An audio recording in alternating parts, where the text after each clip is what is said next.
বৰপেটা লোকসভা সমষ্টিত 10টা বিধানসভা সমষ্টি আছে। সেই 10টা বিধানসভা সমষ্টিৰ ভিতৰতে বঙাইগাঁও এটা আছে। গতিকে বঙাইগাঁও সমষ্টিটো বাদ দিয়া বুলি যিটো তাৰমানে আপুনি ব্যাখ্যা কৰিব বিচাৰিছে সেইটো আচলতে সত্য নহয়। বৰপেটা লোকসভা সমষ্টিত 10টা বিধানসভা সমষ্টি আছে। এই 10টা বিধানসভা সমষ্টিৰ মাজৰ ভিতৰতেই বঙাইগাঁও বিধানসভা সমষ্টিটো আছে। গতিকে এতিয়া মই বাদ দিয়া নাই, কিন্তু কথাটো হৈছে কি মোৰ দায়িত্বটো অলপ সলনি হ'ব, মোৰ কৰণীয়খিনি অলপ বেলেগ হ'ব, এইটোৱে কথা।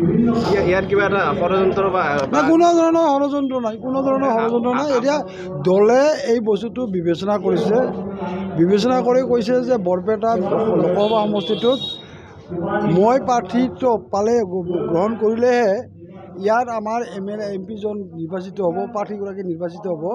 এই চিন্তাধাৰা বা এই ধ্যান ধাৰণা আমাৰ নেতৃত্বত আছে, আৰু নেতৃত্ব থকাৰ কাৰণে তেওঁলোকে মোক ৰিকুৱেষ্ট কৰিছে, আৰু ৰিকুৱেষ্ট কৰি দলটোৰ বৃহৎ স্বাৰ্থৰ খাতিৰত মই প্ৰাৰ্থীত্ব গ্ৰহণ কৰিছোঁ। প্ৰতিবাৰে বিপদত পৰিলে কিন্তু আপোনাৰ চকু পানী ওলায়, এইবাৰো চকু পানী ওলাইছে। চকু পানী কি শুকাই গ'ল নেকি? নাই নাই, চকু পানী মোৰ শুকোৱা নাই, চকু পানী মোৰ শুকোৱা নাই। বস্তুটো মই আবেগিক হৈছিলোঁ, কিন্তু কথাটো হৈছে যে মোক এই দলটোৱে মোক অসমৰ ৰাইজৰ লগত চিনাকি কৰি দিছে। এই দলটোৱে মোক 8বাৰ বিধায়ক কৰিছে, এই দলটোৱে মোক 2বাৰ মন্ত্ৰিত্ব দিছে। গতিকে এই দলটোৰ প্ৰতি নিশ্চয় মোৰ দায়িত্ব আছে, এই দলটোৰ প্ৰতি নিশ্চয় মোৰ কৰ্তব্য আছে, আৰু মই এগৰাকী এই দলটোৰ কৰ্মী হিচাপে, এই দলটোৰ এজন সৈনিক হিচাপে এই দলটোৰ প্ৰতি থকা মোৰ দায়িত্ব কৰ্তব্যখিনি মই পালন কৰিবলৈহে আমি আগবাঢ়ি গৈছোঁ।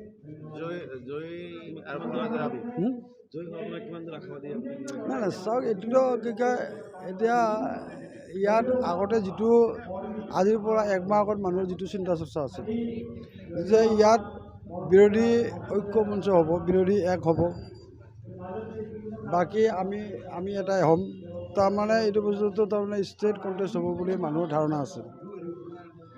কিন্তু এতিয়া কি হৈছে যে ইয়াতে বিৰোধী যিটো ঐক্য সেইটো থানবান হৈ গৈছে। ইয়াত কংগ্ৰেছেও প্ৰাৰ্থীত্ব দিছে, CPM-ও প্ৰাৰ্থীত্ব দিছে। মই জানাত তাৰমানে যে কি কয় অজাপো দিব, এজনে তাৰমানে তেওঁলোকৰ কোনো তাৰমানে হেৰিটো যিটো তেওঁলোকৰ মাজত যিটো